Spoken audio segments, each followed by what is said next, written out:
Good afternoon and a warm welcome to today's webinar. My name is Paul Tingle and I'm the Learning Product Manager here at Skills for Health, and I will be hosting today's event. Today we'll be joined by Lars, Hyland and Toby Lindsay, who will be taking us on a journey through the ever-changing learning landscape. Lars joins us today as Chief Learning Officer at Totara, and Toby is Principal Consultant here at Skills for Health. Between them, they bring a wealth of experience around learning, and you might argue more importantly, making learning work for your organisation. Before we begin, I would just run through some housekeeping so you know how to participate in today's event. I'm sure we are all now very familiar with how Zoom webinars run, but just in case, here are a couple of quick points for you. At any time during the webinar, you will have the opportunity to submit your questions to us. To do so, just type your question into the Q&A feed at the bottom of the control panel. You can upvote the questions that resonate with you the most. As time allows, we will address as many questions as we can during the Q&A session at the end of the webinar. Any questions we can't answer today we be able to reply to after the webinar. We'd like this webinar to be as two-way as much as possible, and as usual in these webinars, attendee speakers will be muted. So the way to do so is for you to add any comments for us into the chat function. And it might be good if you're willing to just pop your name, role and current location into the chat so we all know who else is on the webinar today.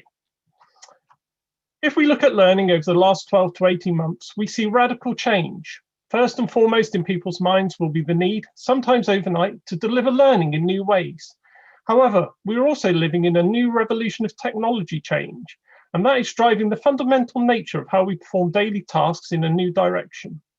This all combines with leaders having to transform and adapt and deliver new models.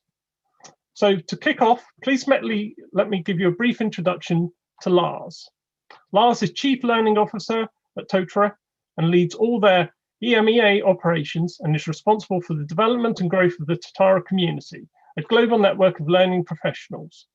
Lars has championed the adoption of learning technology and is a recognized thought leader in the industry.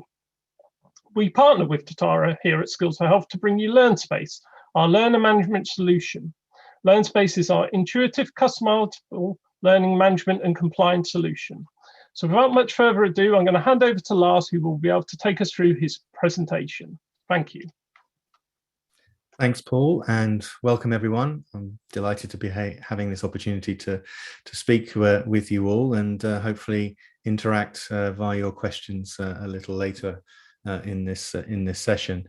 But what I'm going to be focusing on this afternoon is looking at learning management and how to do that successfully, particularly with some examples around healthcare organizations, and also with consideration of the fact that we're in strange times, aren't we? And the healthcare community knows this more than anyone, having been on the front line of that. So quick thank you to everyone actually for that too. So let me just move forward.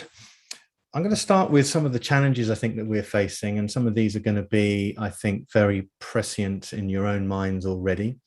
I think the first one is very evident to us all, how working practices have had to change dramatically over the past couple of years, but they're an extrapolation of, I think, some quite long-term trends in the workplace, being able to work more flexibly from any type of environment, but whether that be at home or remotely.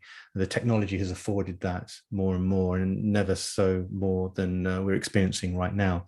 Tools like the one we're using today, Zoom, Teams and others, are really helping us communicate and interact and work together in new ways. Now, that they're not perfect, and I think we all have our own challenges with operating the technology successfully and its resilience, but it's always improving as time moves on, as they become more fundamentally important to all of our organizations.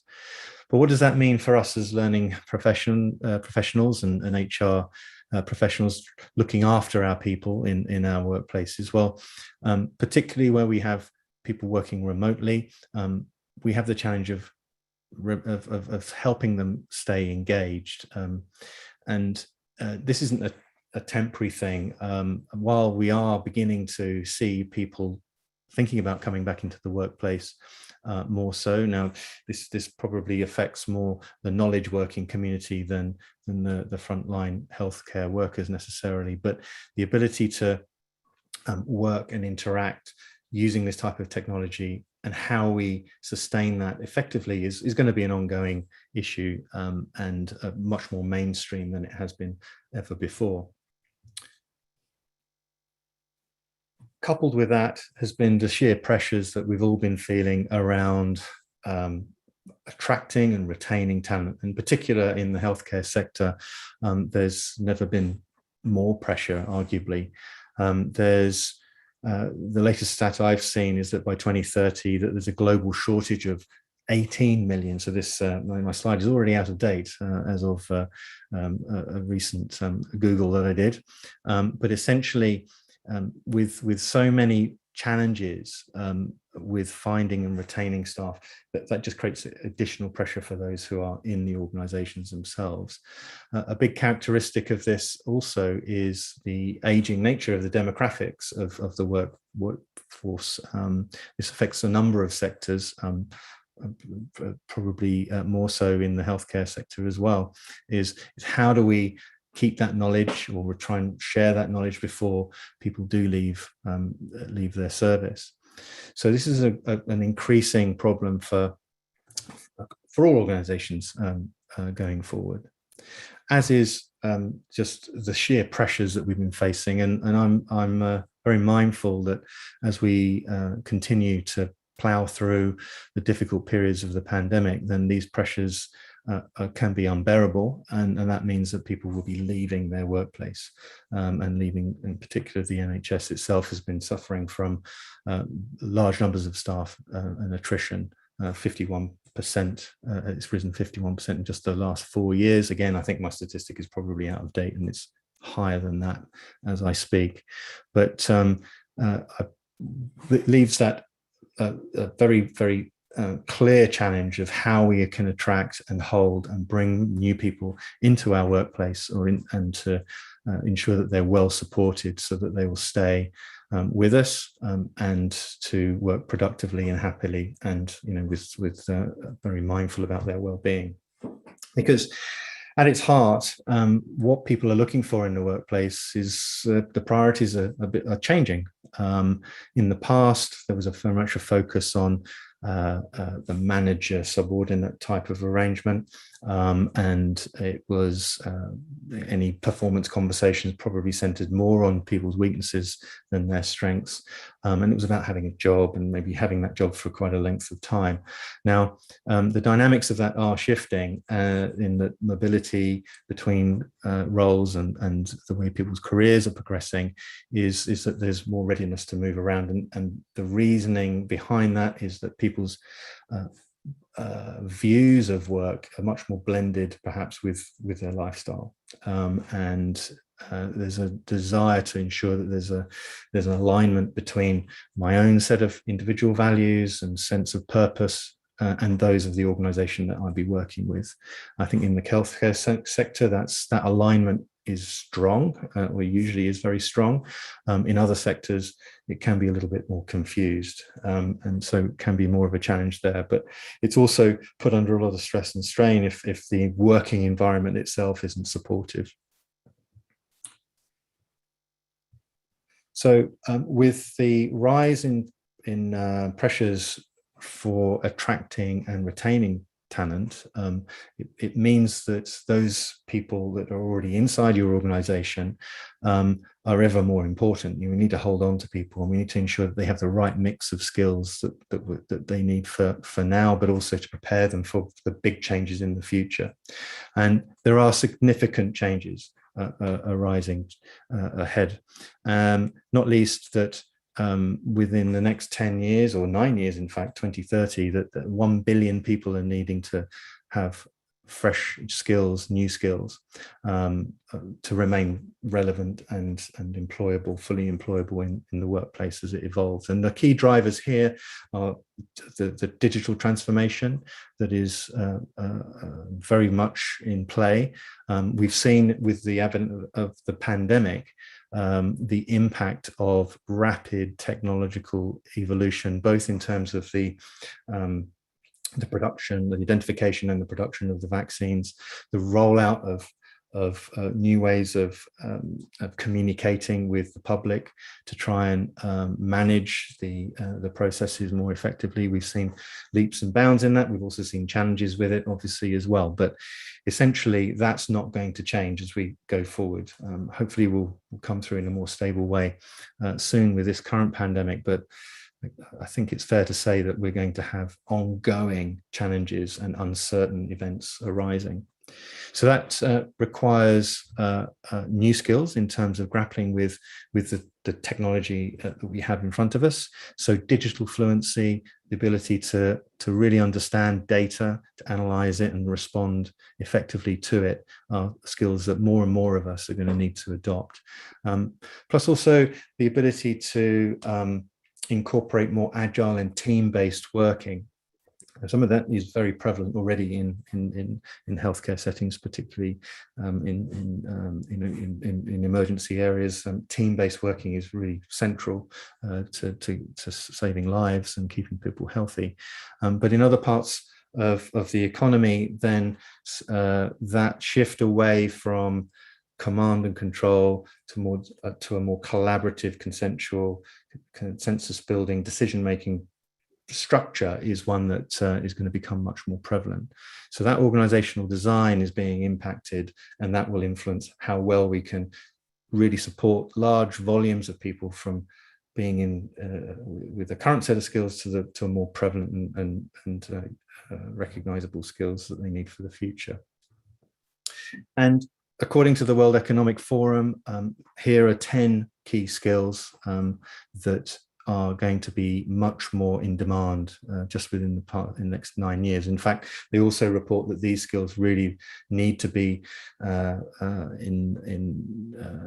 adopted 5 years really before that for them to become put fully into practice. So there's a real pressure here, I think, on all of us to find ways to effectively scale that transition and that adoption of skills in appropriate ways. Now, I highlighted one of that list: resilience, stress tolerance, and flexibility. I think in the healthcare sector that's been felt more than anywhere, but that can be summarized into one word: adaptability. The ability to really respond to an environment that will be full of uncertainty. It will have continued sort of challenges on our ability to respond and manage stress in different ways. But there are techniques, there are skills that we can adopt that will help with that. But the other aspects are technology, as I alluded to before, the digital type skills, but also the more interpersonal skills as well come to the fore as jobs become redesigned.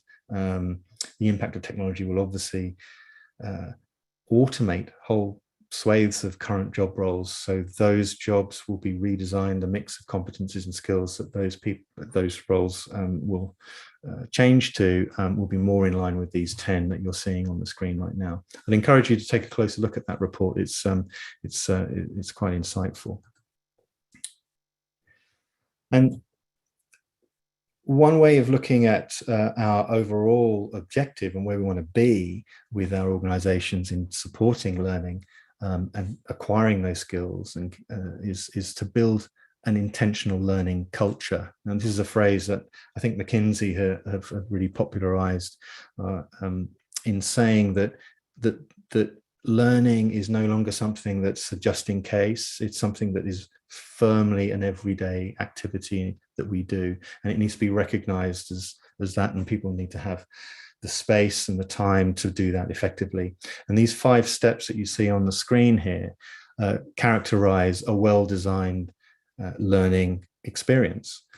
So hopefully a good number of you recognize these, and they won't be any news to you really if you're designing it in this way. But I would say that every learning intervention or experience, should I say, should be designed with these in mind. So setting small, clear goals, breaking down the learning domains clearly, removing distractions, very challenging, and if you're working in a chaotic environment, say, and being asked to learn in those environments. Actively seeking feedback, having access to that feedback in a timely fashion is not so simple sometimes in current circumstances, but to really build that into the experience so that people can reach out to peers, but also experts across the organization to support their learning, and that they can immediately and deliberately practice those new skills. So it's not abstracted away from their everyday work. They can actually apply that new learning straight away, and in keeping with getting immediate feedback, it turns itself into a much more active experience that they can apply and embed going forward. And finally, the opportunity to reflect, access to coaches or mentors around them that can advise on how they performed, and to then look for ways for improving it going forward.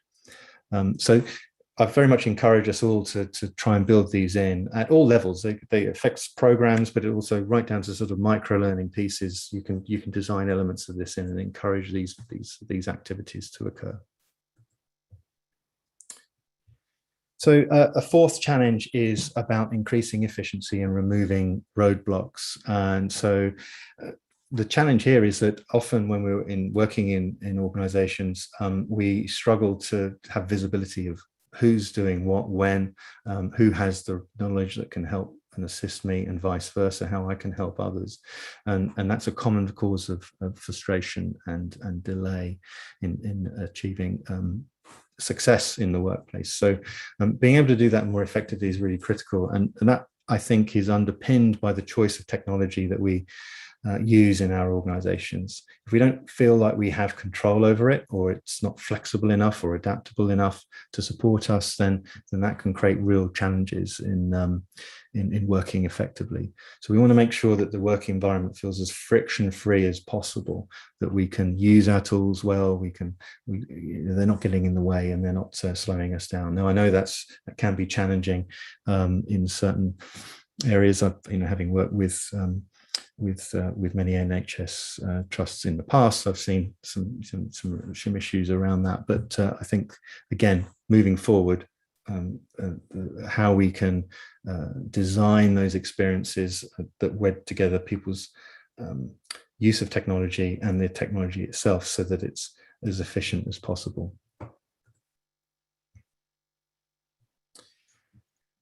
And one example, I think, of how things are beginning to change is how roles themselves in terms of learning and development is changing. So the focus has traditionally perhaps been on creating content and creating learning programs and curricula that we expect then people to work through. So it's very directed. It's very pedagogical in its design, and all of that is actually extremely important and valid. But there's definitely a shift over to thinking more holistically about how new learning and skills are applied in real context. So thinking more in terms of performance, in terms of coaching people, supporting people as they work, and so that it's about learning in the flow of work, as opposed to, again, as I said earlier, abstracting people away and doing just in case training, where there's a real risk of transfer problems. So with that shift, we're seeing a change in people's job roles and titles to reflect this. So thinking about learning experience design, thinking about community, and thinking more deeply about how you architect a solution so that you can tap into the analytics more effectively and use that as a feedback loop to improve the learning experience going forward.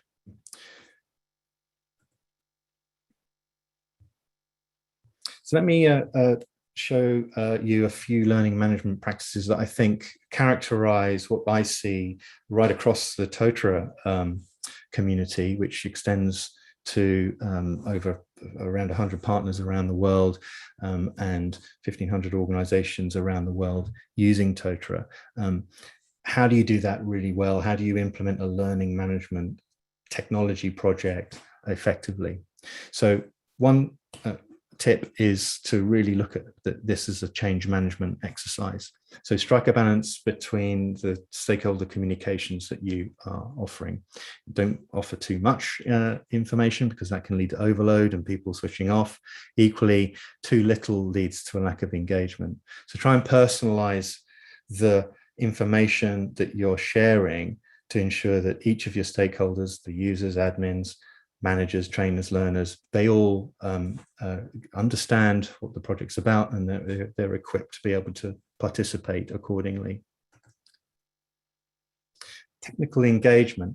When you're working with the partners, for example, with Skills for Health, having an open, trusted partnership is really critical to ensuring that technology works, both with your own internal IT teams, as well as external technology suppliers, and that really lies at the heart of a well-structured implementation of a solution. Looking carefully at data management, how you're migrating from different systems or migrating data from one system to another to ensure that that's effective and accurate. Integrations and upgrades need to be easily available, and it's clear that what impact they will have, and that you plan those properly and effectively so that they're smooth transitions. And that the technology that you are operating with, for example, Totara itself being an open technology, there's more influence that you as users of that technology have over its roadmap and where it's heading, because there's opportunities to really get close to the features and functionality that's there, and even extend it to meet particular needs. And I know that's been done very successfully with NHS, in the NHS, by various trusts, actually, to sort of meet particular needs to ensure that the learning data arrives where it needs to be with other systems in their ecosystem. So being able to respond quickly to that is I think a real huge benefit to working with an adaptable solution.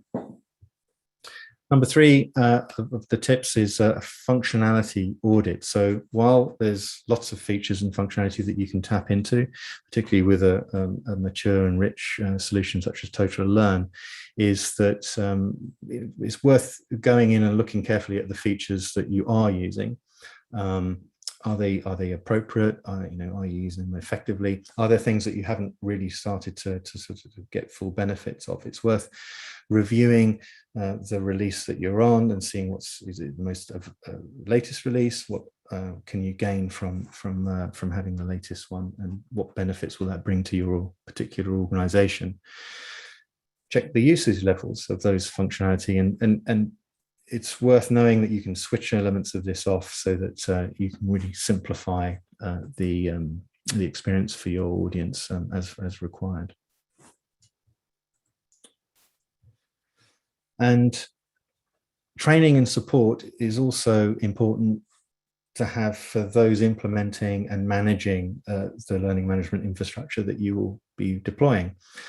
If you're not familiar with it, then there's a real chance that the LMS can be seen as a failure, because you're not getting people using it in the intended fashion. So ensuring that the system itself is as intuitive as it can be. The user experience itself innately needs to be simple and easy to use, and that is the case in most cases.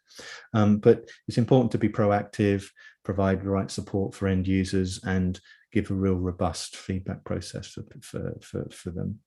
And provide the right training, frequently asked questions, job aids for admins and managers in particular, who are being asked to use the system in different ways to end learners themselves. What I've got on the screen here is just a checklist of questions that you can work through to ensure that you are providing the right type of training support when you are working through a learning management implementation or an upgrade or any sort of major change. The more prepared you are, the more simple that and smooth that transition will be.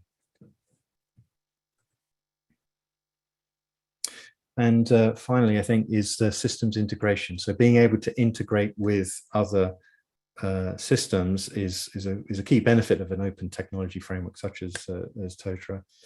It gives you that ability to add plugins, additional bits of features and functionality that are available as part of the wider ecosystem of across the Totara community in particular.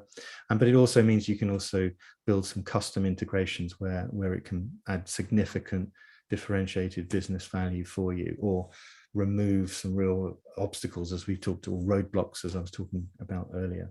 They can make a huge difference to adoption and the value that you're gaining. So why does adaptability matter? Well, it allows you to move very quickly. So this example that I have on the screen now is with the Italian Healthcare Institute.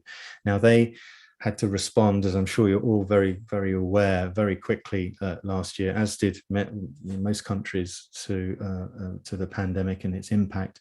But this is an example where the Institute had to move within 1 month of serving 40,000 healthcare workers. Typically, in 1 month, they had to move up to 450,000 healthcare workers, and supporting the training around ventilators, training, rolling out vaccination support, etc., across the country. And to be able to do that and not have to worry about scaling the technology itself, or falling over, or being able to actually just deploy it to make it reach 450,000, they could actually focus on the real challenge, which was responding to the pandemic as quickly as they could. So those sorts of unexpected and events, well, we can expect the unexpected events, which is only going to become more prevalent in the future. So being able to have technology that you can control alongside expert partners, that's a real critically important piece of the puzzle, really, to avoid genuine crisis and everything falling over. So that's an important reason why adaptability is key. It saves money as well. In the long term, the total cost of ownership of that type of technology, you can save significant amounts. Here are just a few statistics that I've gathered together. You can increase engagement by having the right design and making the system your own. And you can deliver out training to much wider groups and audiences, select audiences, depending not just your own immediate organizational requirements and needs. So there's a lot you can do when you have more control over the IT that you're using. And it facilitates the move, I think, from adaptability being something on the side to being really central to the way we operate and work and communicate and collaborate as together. It's almost like in musical terms, you can think of adaptability more like a jazz band as opposed to the classical command and control, conductor-led sort of music. Both make music, but they do it in quite different ways. And there's more fluidity, and there's more sort of call and response in a jazz context, where you can fluidly move around unexpected events. So if someone goes off on a solo improvisation, the other players will roll with that. If someone goes on an improvisation in a classical sense, it tends to be everything sort of grinds to a halt potentially. So in an organizational context, that's the difference between being brittle and breaking and being flexible and adaptable.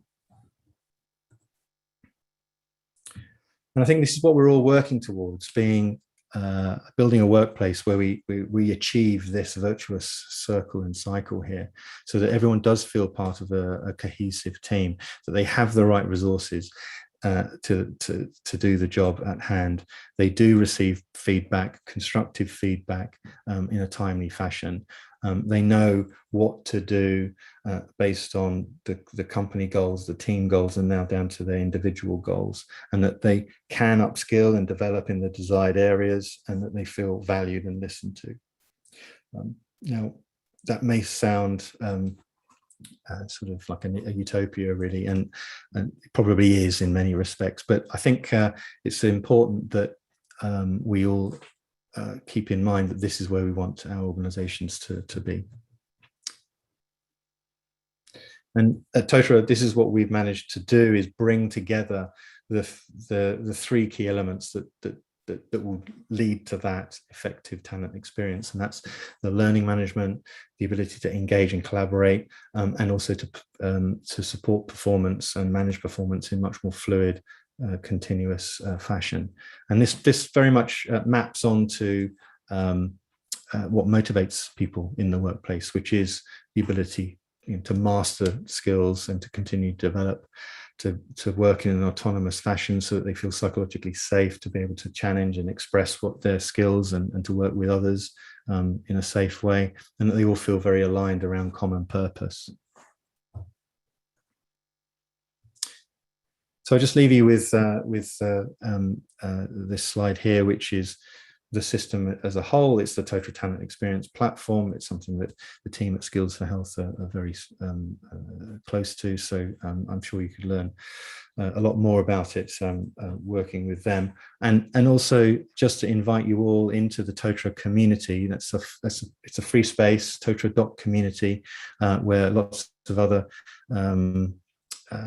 Totara users are active, and in particular there's a very active healthcare sector area in particular that is quite vibrant. So there's an opportunity to engage with others who'll be able to share and collaborate on similar things of importance to you. So I encourage you to come in there. So thank you very much for listening to my session, and I'll hand back to Paul. Thank you very much, Lars. I think there's some very strong points there which will no doubt come up in our question and answer session later.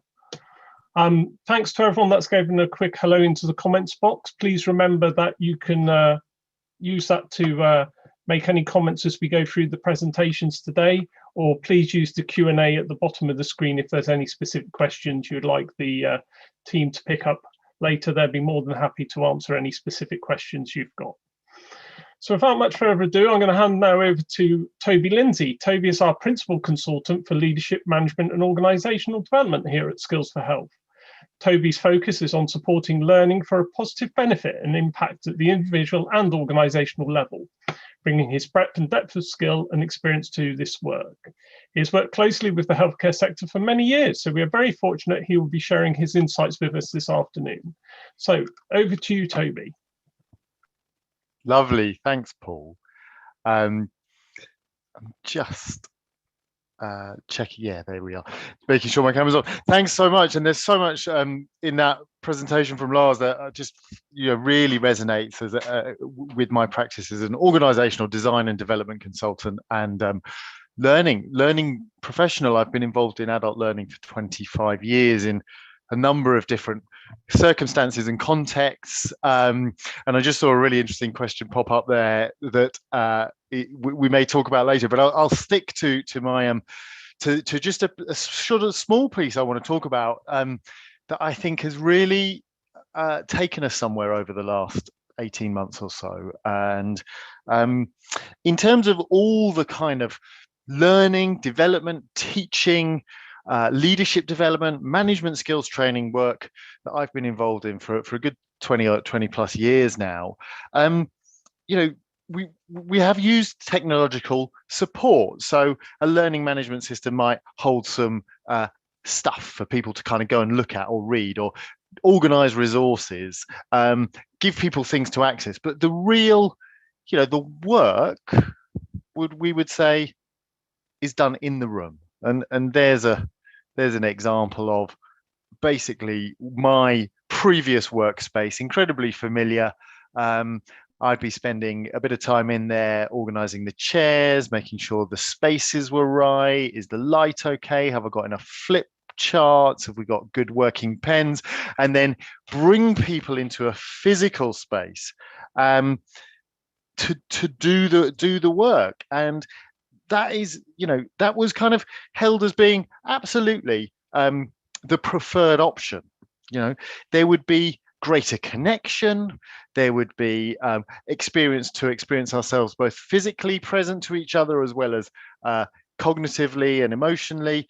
We could observe more of what was going on around the room. Essentially, it would be a deeper learning experience and therefore a better learning experience.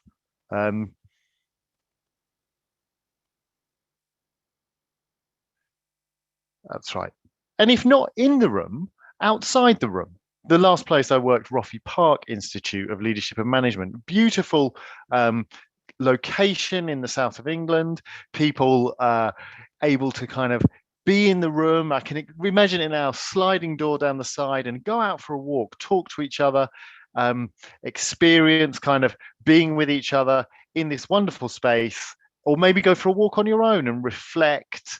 But the physical spaces where we do our work, and we'd have a mixture of input, reflection, activities, sticking things on walls, moving around, giving some content to think about, work on your own, work in a group.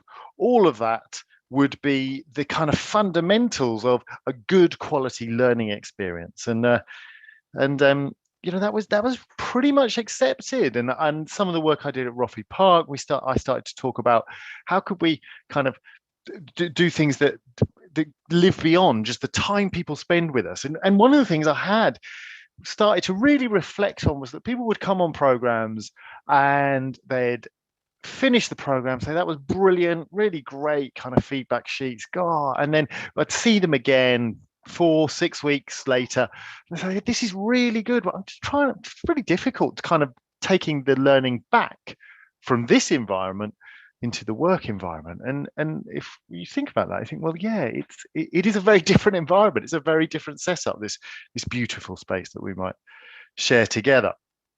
Now, also there are some problems with that kind of approach. The time that it takes to get people into that space, the expense it takes to get into this space. Ultimately, we're talking about a very privileged experience. So working with senior executives, working and when I was at the NHS Leadership Academy, you see it in the programs. There's a kind of online learning program. Then I worked on the Elizabeth Anderson program, residentials in Leeds. Everybody travels up, spend time together. Not going to say that is necessarily wrong. However, sorry, I've just gone. However, one of the biggest projects I've worked on over the last year plus was in Conway and Denbighshire in North Wales, stunning, beautiful part of the world. And I was in the transformation board meeting this morning and just really impressed by seeing what the communities of leaders there have achieved in integrating health and social care. I've never been there.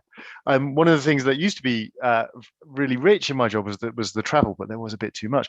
I've never been to North Wales. I spent a large amount of time stressed and anxious and just asking myself, how on earth are we going to do this work? So the first stage was an appreciative inquiry where we wanted to engage with loads of stakeholders and get them to feed back to us their experience of working through the first phase of the pandemic and what had worked well, what had they been able to achieve. And the output of the inquiry was fantastically rich in the data we got. And I did it by Skype, voicing into Skype conversations, no Zoom, no camera on, because the broadband wasn't really good enough there to affect that. So you suddenly thinking, how do you kind of use just your voice to create an atmosphere for learning? We then, after that, decided we'd have lots of if I'd done it in the old way, a big large group session to feed back the data and ask people questions, but we couldn't go there and we couldn't gather in a group. What did we do? We used a marketing company to put together some really beautiful, tangible materials, pamphlets and other things that were done in the colors and style and with pictures of the region, as I'm showing you there, and we sent it to people's homes for them to read and engage with, and suggested that they might talk to people who they felt they would have a conversation with. We recorded webcasts for the kind of inputs that we do on systems thinking and change and power, and accompanied them with toolkits, packs of exercises to do and suggestions of who they might do, and then drop in learning in action sessions where people would come and talk about the materials, the experience on a weekly basis, short weekly basis.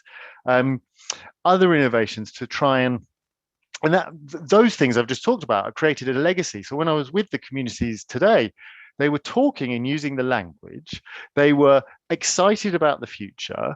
They understood the kinds of elements we'd introduced to them and were applying them. So it made me think, when I was thinking about how am I going to do this work, it took me, the situation, the limitations that we're in took me to, what is it that we're really trying to do? We're trying to get into people's heads to get them thinking.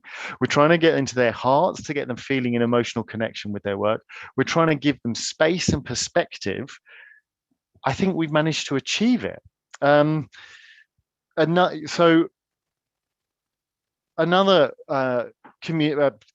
organization I've been working, King's College Hospital, we're doing a lot of work with them, but working with one particular care group there of about 400, 500 people, wanting to change culture, wanting to shift the way people work together, wanting to create more inclusion.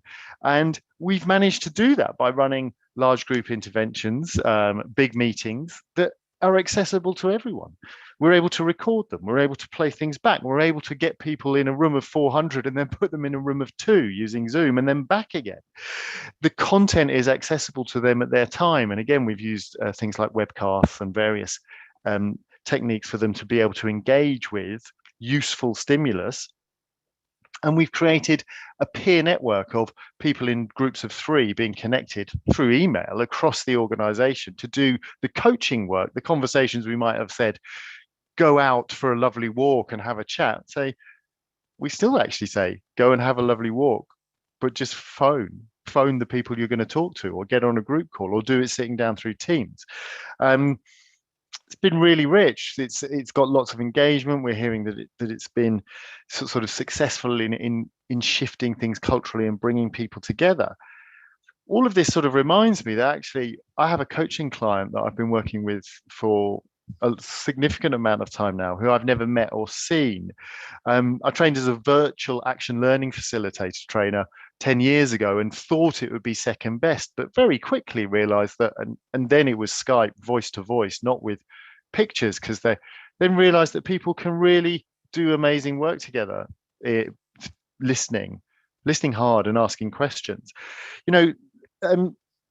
The elements of successful learning, I think, care, stimulus, creating mindsets around learning, giving people the opportunity to be social and individual, time to reflect, all of those things on the checklist that Lars showed, and talking to a colleague who's been doing beautiful kind of work in the Zoom space because of the care and attention paid to all of these elements that make for a successful learning experience are possible to us, are available to us, as well as the great amount of innovative potential we have by working in new ways. I was just thinking as we came into this, my experience of being on this webcast, and I'd worked with the team a year ago.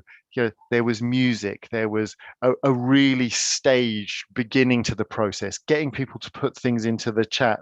I felt really relaxed, and when I started working on webcasts a year ago, I felt full of clunky anxiety. So we've learned about how to do learning, and I truly think the opportunity we have is a true blank page. There's so much that we can do when we think about integrating and using all that we have available to us in partnerships, I think, to create learning cultures, to think about systems that are built around learning. And just to finish, Reg Revens, who was one of the founders of the action learning practice, which is something I is use and is very deep and meaningful to me. One of the things Reg Revens said was, if organizational learning is not keeping up with the pace of change, organizational performance will suffer. And we certainly know that the pace of change has been extraordinary. We were saying that pre-COVID. So the learning that we need to do in organizations is an absolute must-have. And we also need to apply that to learning how we learn, which I think is really exciting. So thank you. Thanks for listening to me there. And I'll hand back to Paul.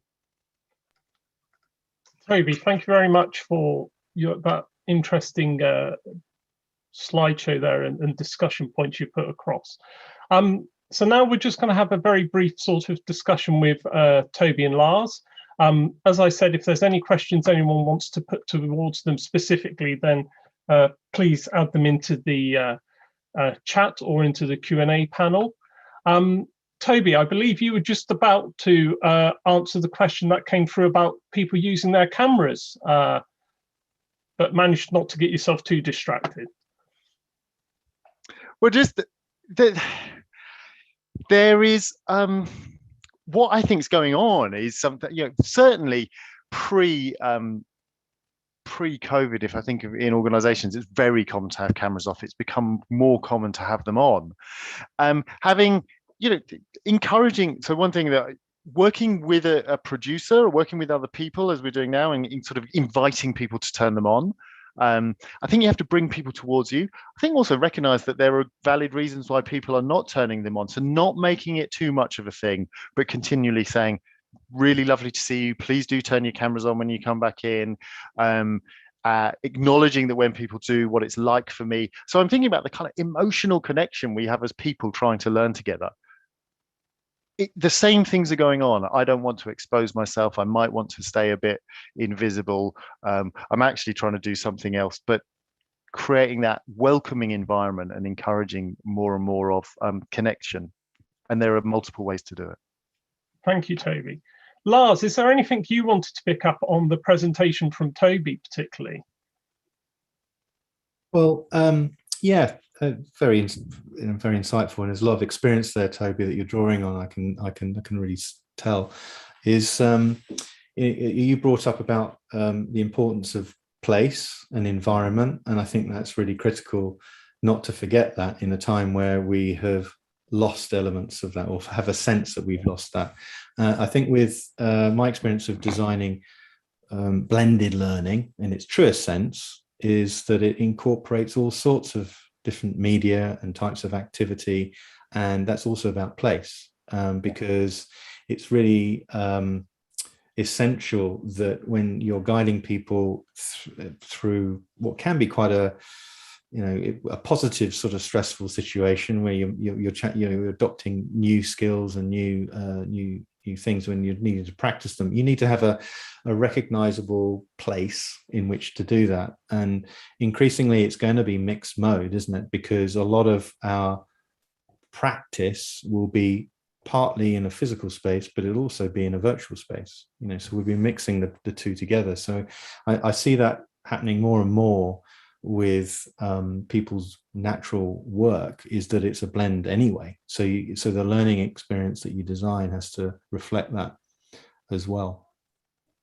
And we've had a question come in from Ross, who says, how important do you think interactions within e-learning content is now? What ways can we engage better with our delegates using interactions and our activities inside the e-learning content? Is that for me, that question?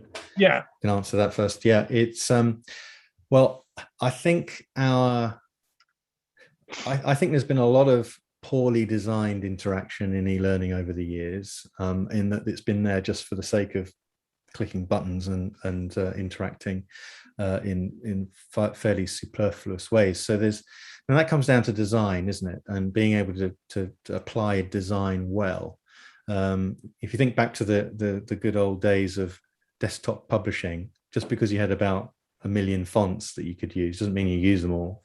And there's been an element of that going on with self-authoring packages in particular. Just because there are packaged interactions doesn't mean you use them all. In fact, the less you use often the better, because really it's about what you write and what you create in terms of the media and how you sequence it that's critically important. The actual interactions themselves come down to some simple pieces, simple devices really of question and answer.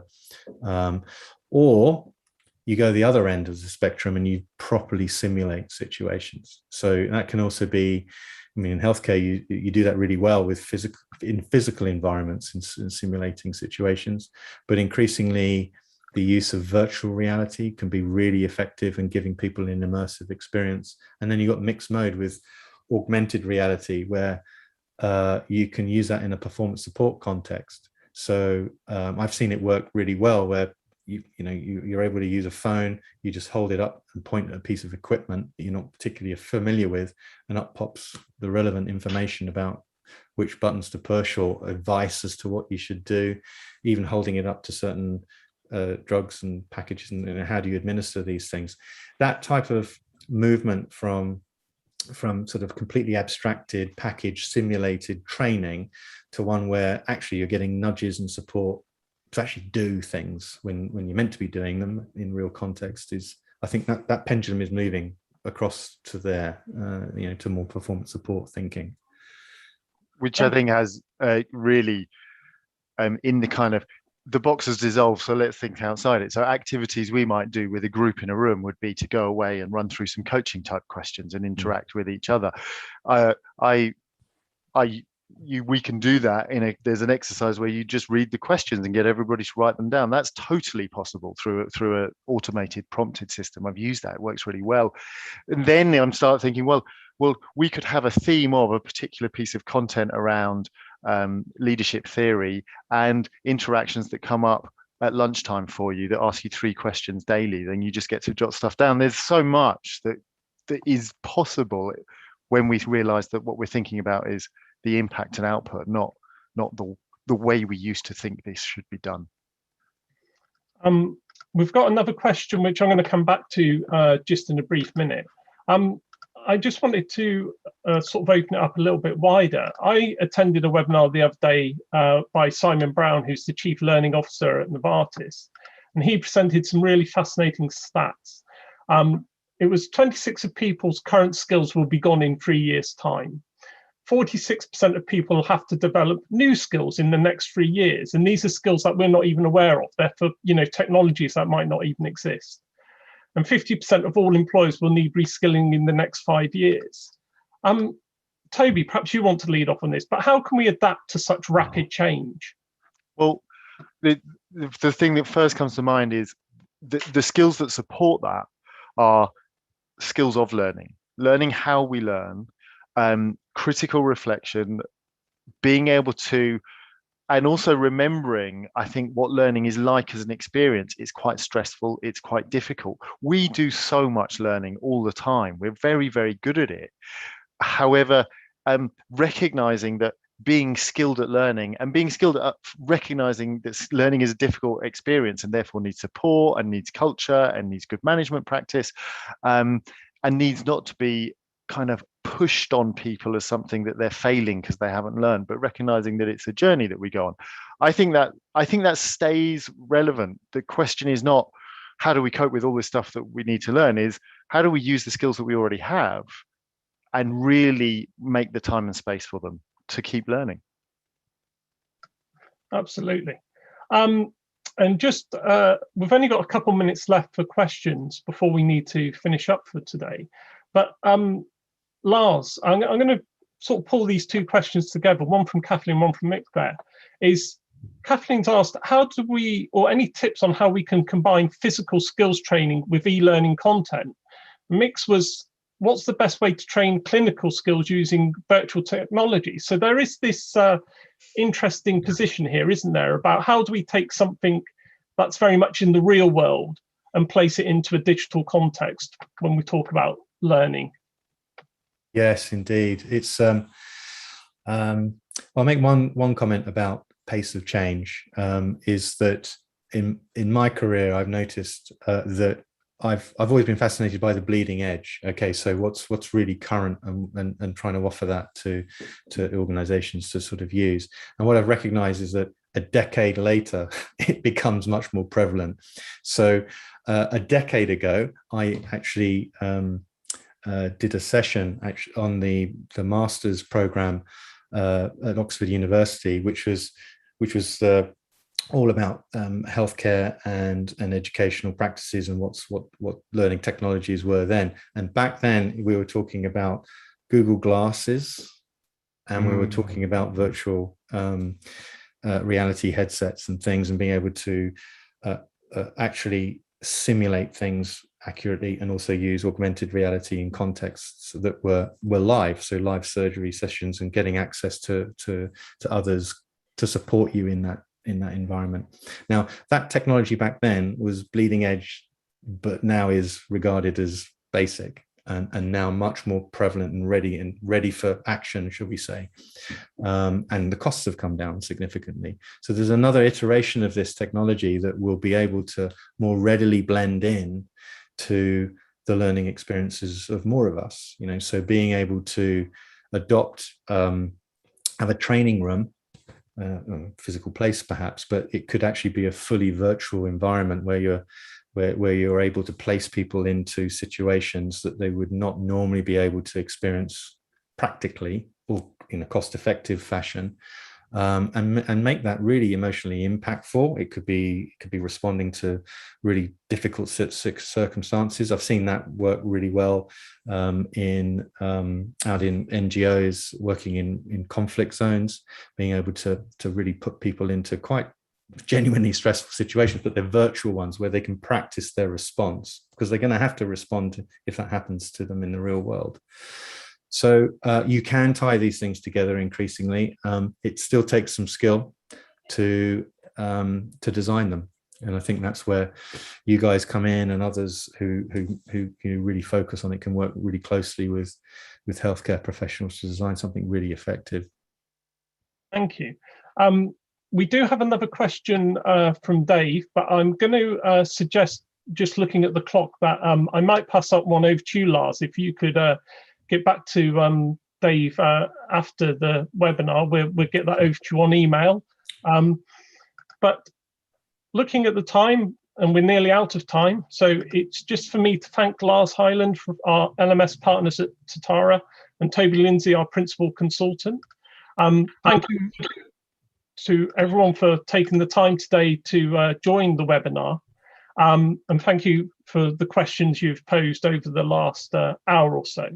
So I hope that's given everyone a good insight into the learner experience. Do keep in contact, get in touch if you'd like to have a more detailed conversation with us, and look out for the emails with the slides from today and the recording to watch on demand. Finally, your feedback on each event we run is very important to us. So can I please ask if you can fill out the survey, which will pop up as you leave the webinar today. So it's just for me to say goodbye and enjoy the rest of your day. Thank you very much. Thanks, Paul. Thanks, everyone. Thanks, Paul. Thanks, everyone. Great to see you.